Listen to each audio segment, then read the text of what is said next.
আসছে পুষ্পা ৩ মুক্তি কবে? পুষ্পা ২ নিয়ে আল্লু অর্জুনের ভক্তদের উন্মাদনা থামেনি সেই উল্লাস আরও জোরালো ছবির শেষে।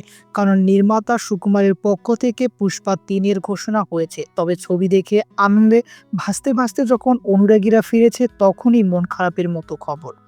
ছবি সিকোয়েন্সই হবে দীর্ঘ ৬ বছরের প্রতীক্ষা। একটি ছবির জন্য এতগুলো বছর অপেক্ষায় থাকতে হবে, কিছুতেই মেনে নিতে পারছেন না নায়কের ভক্তরা।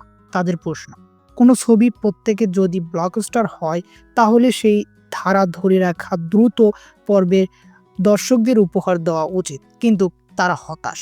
সুকুমার বা আল্লু অর্জুন সেই পথে হাঁটছেন না। পরবর্তী ছবির পর্ব নিয়ে যখন আলোচনা তুঙ্গে তখনই এত সময় নেওয়ার কারণ জানিয়েছেন নির্মাতা। সুকুমারের প্রথম যুক্তি, ছবির চিত্রনাট্য সবে হাতে দিয়েছেন, ফলে সেটি তৈরি করতে অনেকটা সময় লাগবে। নির্মাতা পরের যুক্তি, একইভাবে আল্লু অর্জুনের হাতে একাধিক ছবির কাজ রয়েছে, সেগুলো পুষ্পা ২ জন্য থমকেছিল।